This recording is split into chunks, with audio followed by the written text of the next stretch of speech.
Hey guys, what is up? It's Kimmy-chan, and I'm back off after my short break. And today I'm here to do a live reaction of one of the newer shows from fall anime season 2019. I was about to say 2015. I'm trying to go back 4 years. Um, the first show I'm doing is No Guns Life. So the four shows I'm planning for this particular season is this series, Hoshiai no Sora. There was another Sora, a Hero no Sora. I hope I don't mix up or most likely mix up those two names. One is tennis and one is basketball. And last but not least, I think the Dark Horse, which is ironic, I say that now that I think about it, is Beastars, which I don't think anybody was prepared for that particular series, but I think it will be the most not only is it the most unique, but I think it's probably one of the more interesting titles that we have out aside from No Guns Life. So just to bring things to light, a couple of days ago, I'm thinking around 2 to 3 days ago, Transparent, who did a video on the top 10 anime fights from 2014 on Mojo's channel, his reaction on it.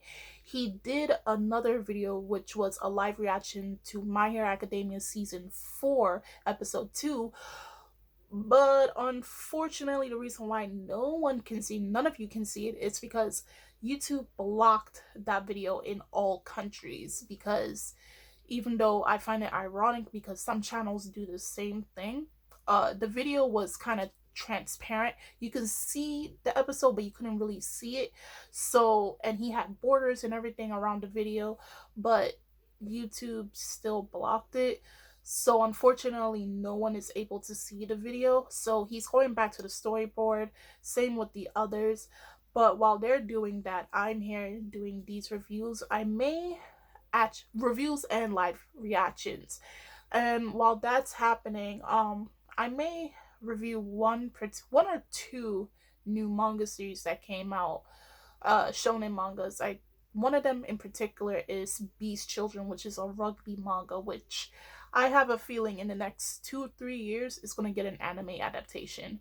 Simply because also I miss All Out and I'm going to have to start buying the manga. I'm going to start purchasing it to support the series and support the author. So that being said, uh, for today's video, we're doing No Guns Life, and I'm saying I'm not seeing no videos, or probably there's little videos out, but if you see a main character with a gun for a head, what more convincing do you need to start watching this series? It looks so good.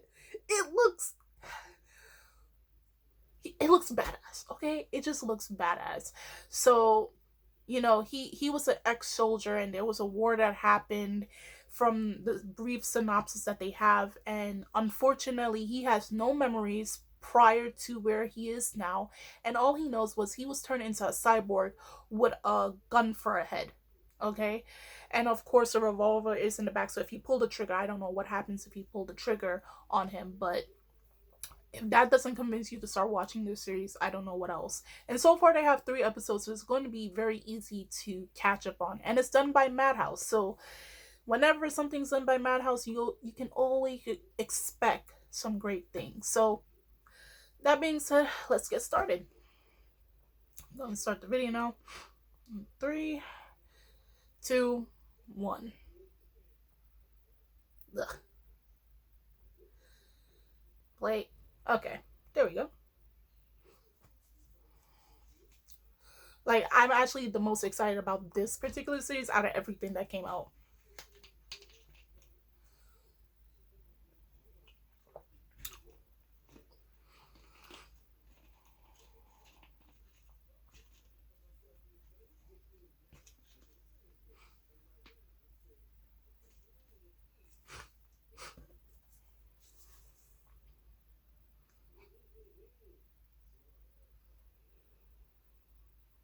And he smokes. What?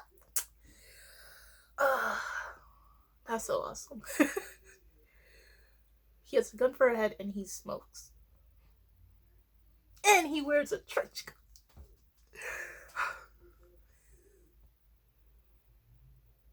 Okay, so the opening is playing. I do want to say, hard boiled the gun smoke drifts nuzzle talks. I don't know if that was some grammar mistake and everything, but anywho, um, I probably may have to look it up, but the character design, the person who's in charge of it, I wonder if they worked on Gangsta that came out in 2015. Uh, it was produced by Maglo before they went bankrupt. Um, but the character designs look very similar. It even has a little mix of like JoJo Part 5, so it's like Gangsta and JoJo Part 5 mixing together. So it looks really unique. And I mean, I could be wrong, but that's how it looks presented to me.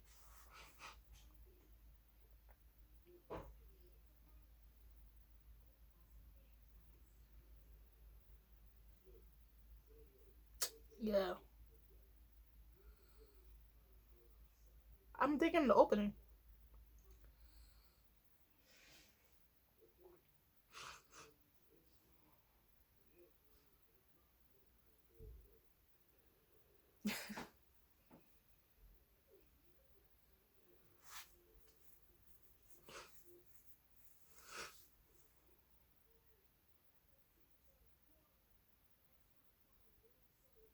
So he's also considered a resolver.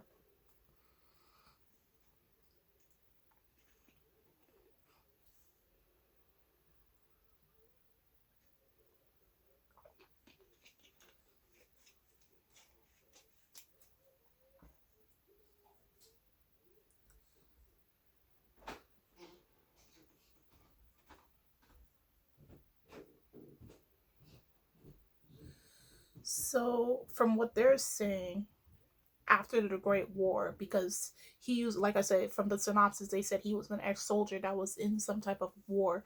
There was some corporation, I'm not even going to pronounce, but B Corporation emerged and basically took over everything. And then you see these tall, like, black monuments with like red ensembles integrated into it. It looks like something straight out of Devil May Cry 4 game, like the Hell Gates. It looks something similar to that. I couldn't help but connect the two, but I know it doesn't deal with nothing with demons, or does it? And then the second they say is that like people are went underwent like physical extension of themselves. So like clearly, as we saw, people have like cyberkinetic arms, any part of their body that they can get, some type of enhancement after that war. But it seems like they're in a dystopia, so it's like, things doesn't look all pleasant as it try to plays out.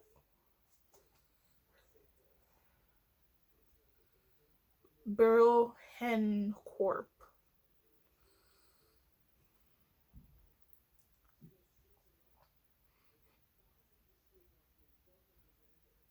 My thing is, where did people get the money to do all of that surgery? I know it ain't cheap.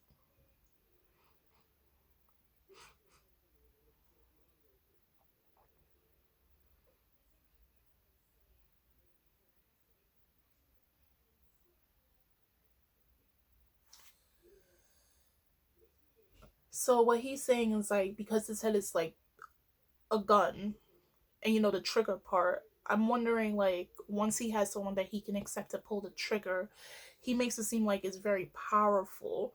So is that why no one was capable of pulling his trigger, because he hasn't found the right person yet to unleash his full power?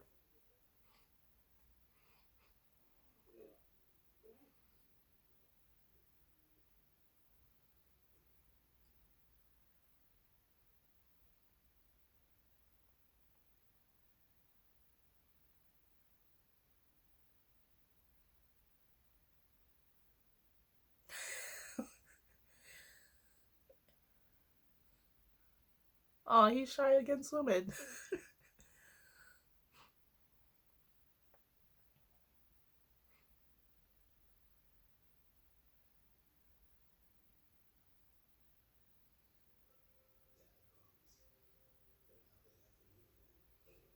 So he takes care of problems like, done by the extended.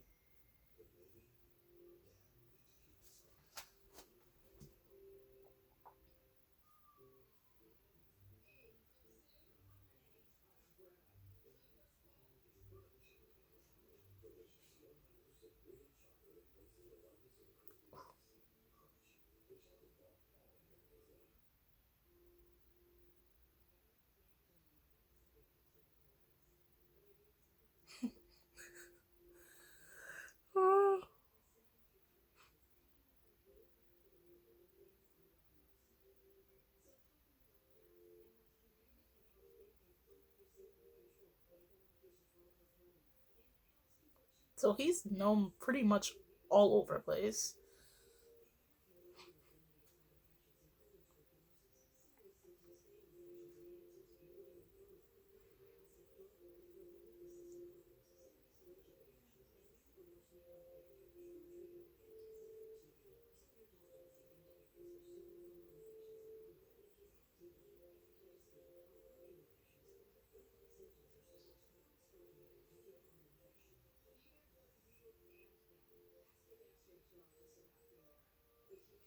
Yeah, this really is giving me gangsta vibes. Except, you know, in a more futuristic timeline. What the heck is that?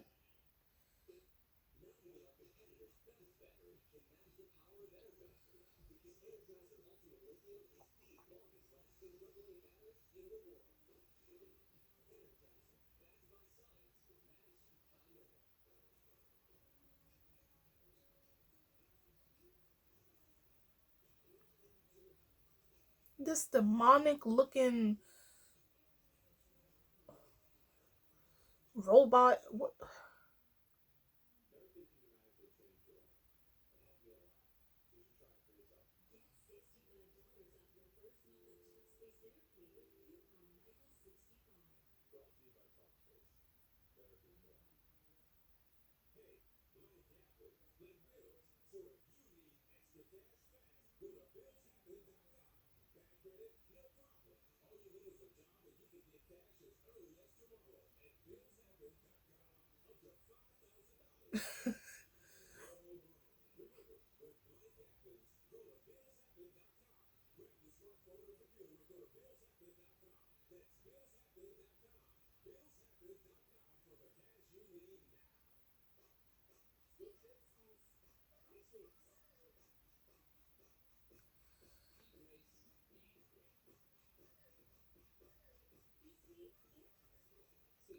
So extendeds are like probably man-made experiments are supposed to be used by the government.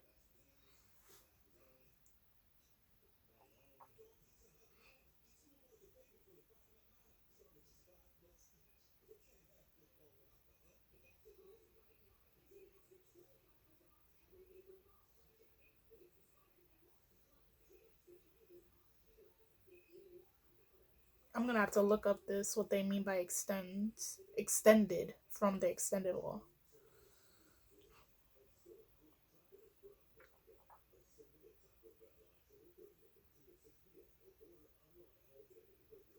How do you make a gun look so ominous?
So basically, this demon extender um rescued this kid from this orphanage,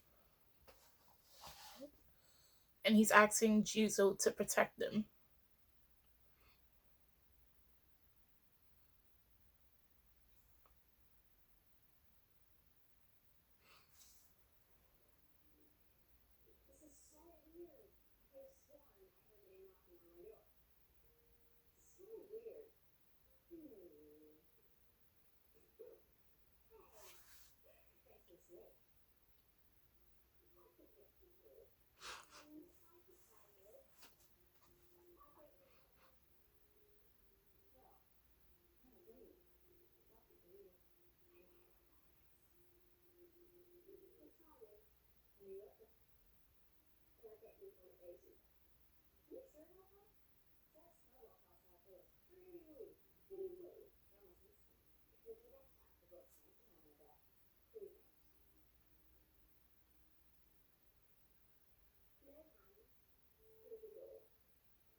So the young boy is called Tetsuro.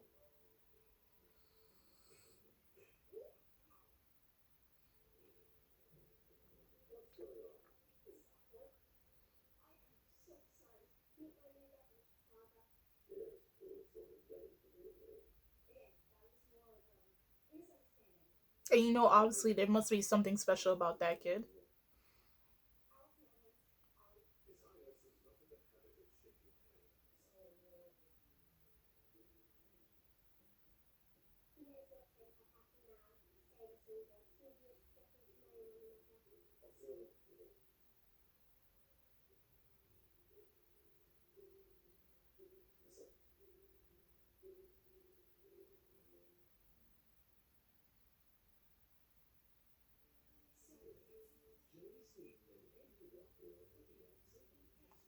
Oh, so they used the demon renegade as a scapegoat. Oh, okay. Yeah, because he was too nice. Couldn't kill no one.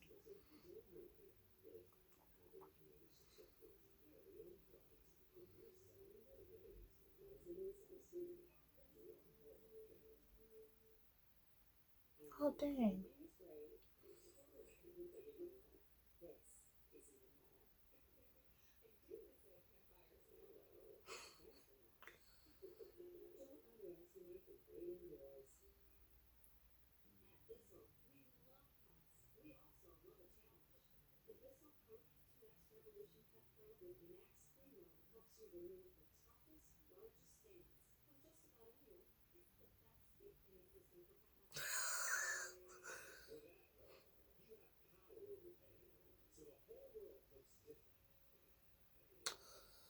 Okay, so the bad guys are from Beruren.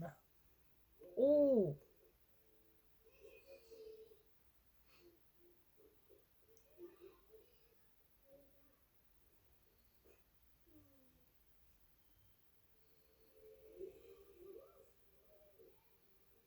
So he can shoot from his hand.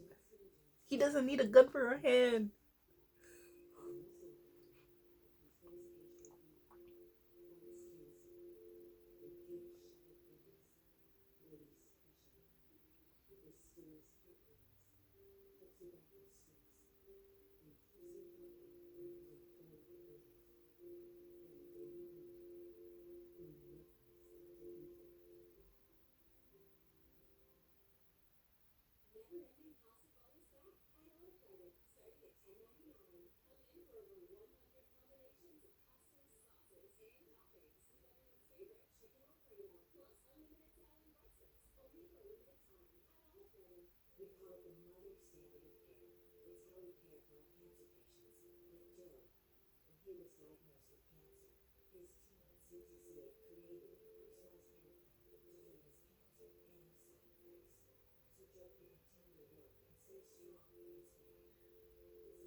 Huh?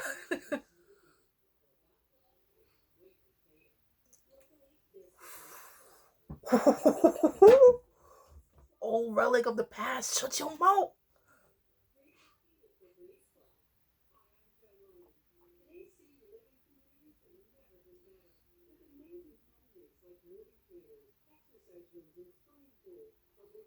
So the demon looking extender came to save him. Aw.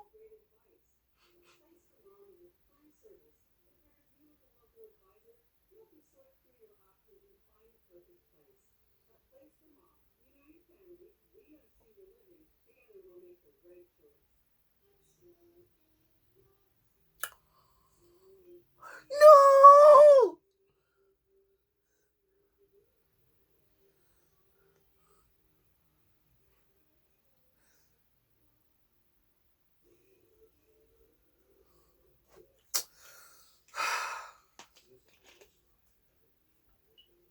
Want him to kill him now.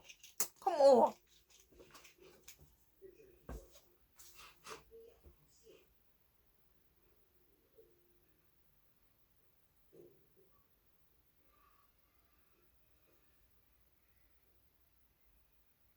What's so special about the kid? What's so special about Tetsuro?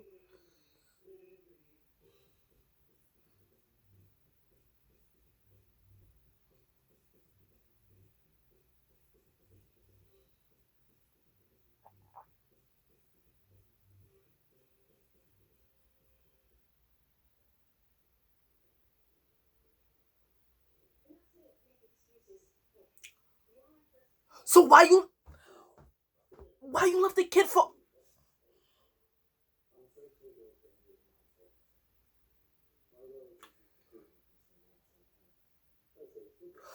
I,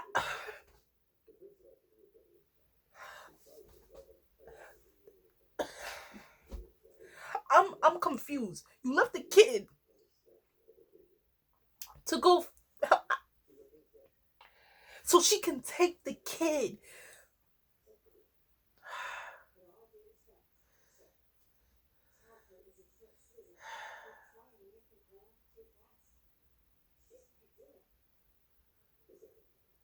Both of y'all.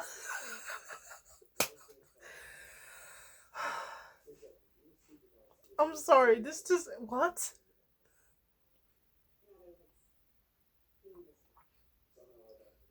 I don't understand.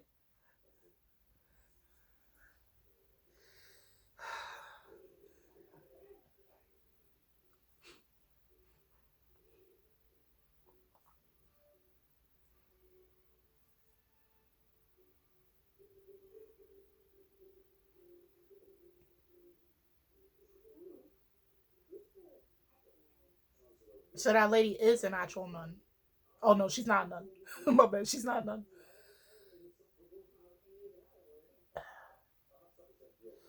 Okay, so it's to send them.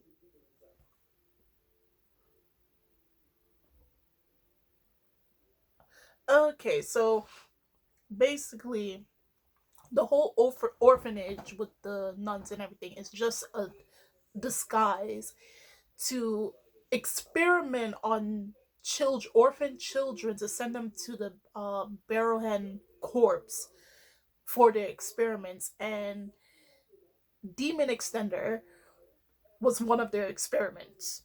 And he basically went rogue. He doesn't follow by their orders or anything from what they are saying. So they installed a remote control device in him to control his movements. It's called Harmony.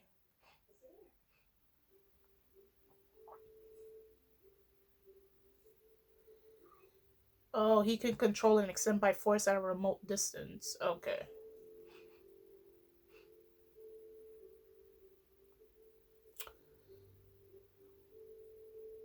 Also, his real body is somewhere else, but this is a remote extender.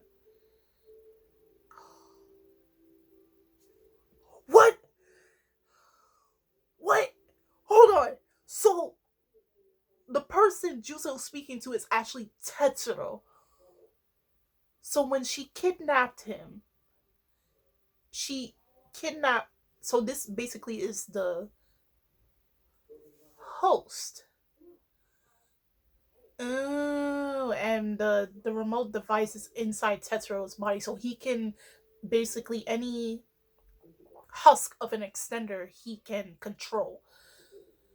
So no, if any extender is no longer in use, he can control it and abide it to his will until he eventually stops using it. And this violates what they're doing, the experiments that they're doing, of course, violates the extend law. It's illegal. Okay, things are getting interesting.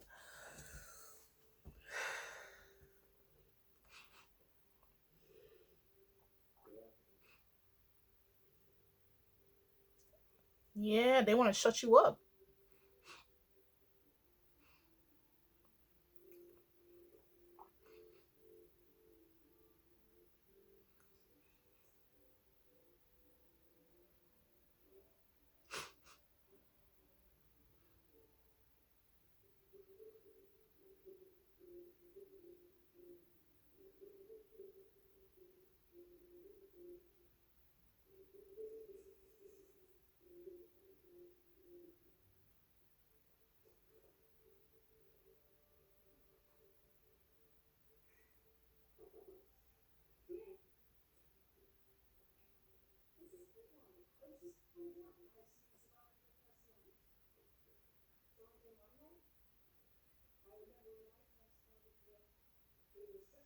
Mm. Oh, he can't speak. And they cut the tendons of her hands and his feet.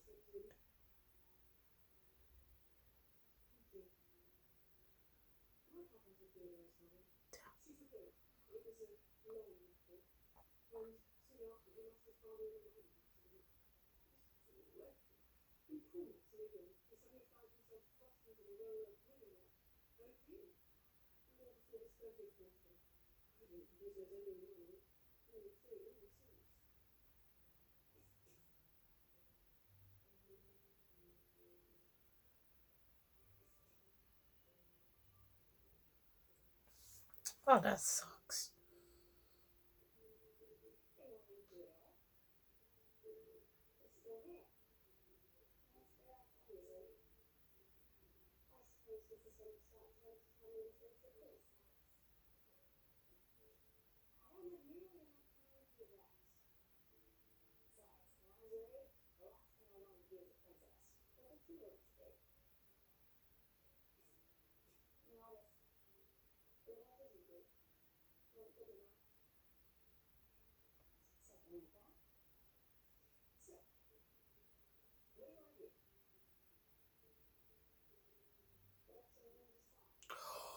Oh, he put a track in the boy's ear. That's oh.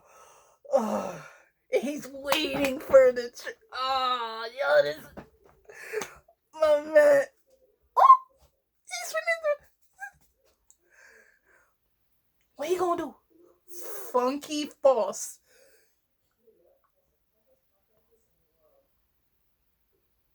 Yo,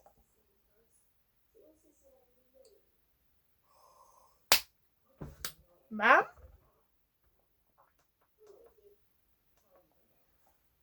This ending looks cool. Let me watch the ending first. Hold on, let me watch it. The oh, who designed the ending? It looks so awesome. This band sounds familiar. This is like wallpaper background worthy. Like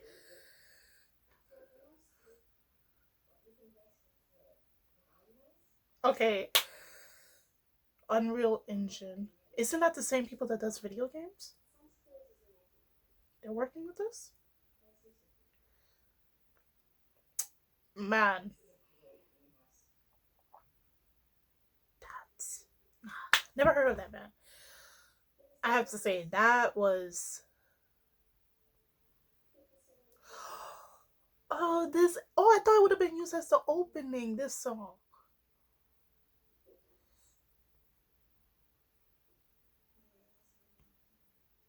Okay, so this was a lot to unpackage for the first episode, but oh, oh, I love that. I love that ending. Oh, so good. So basically, they live in a dystopian society after a war. You know how societies work. They're still trying to rebuild after the war, and everybody basically upgraded themselves. And this guy, like we said before, he is a result of the aftermath of the war that happened. I don't even know how long ago prior to the current setting of the story. So he's basically, the best way to put it is, he's an oddsman. He'll do any job as long as he gets paid. Any job you want him to. And also, he seems like a very decent person. So if it seems like something illegal, he's not gonna do it. But he keeps things, moving in his neighborhood and all that, and he'll help people out regardless of their situation or their background, whatever it is.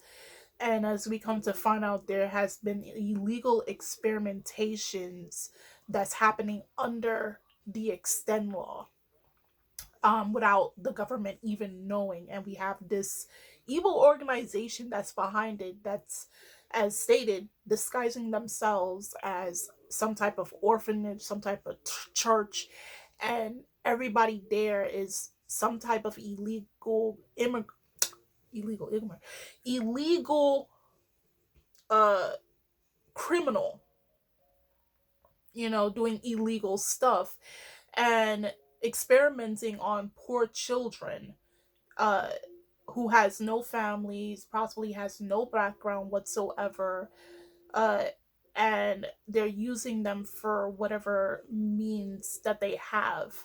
I don't know if it means to destroy the extend law or to change it to fit whatever needs that they have. But hopefully as episodes go by, they go more into that. And the Barrowhen Corporation, basically, that is the bad guys for this entire series. And of course, more than likely, they're going to go in to Juzo's past and see what type of person he was prior to now, like what type of life he was living before he was changed into a man with a gun for a head, a cyborg, if you will. So it was a really good episode, a really good first episode. I enjoyed it, and I can't wait to do the other two live reactions for this. Um, so it'll just be a mixture between live reactions and some reviews back and forth. So do tell me in the comment section how you guys felt about this first episode of No Guns Live. If you are a manga reader, again, as I said before, no spoilers, but do tell me some stuff that you found that was pretty amazing about this first episode. Some things that may have been different compared from the first episode to the first chapter or two that it was adapted from. And what are your expectations for this anime adaptation? And I'm Kimmy Chun of Anime Legends Podcast, and you can check out all the links in the description box. And I will see you guys later. Bye.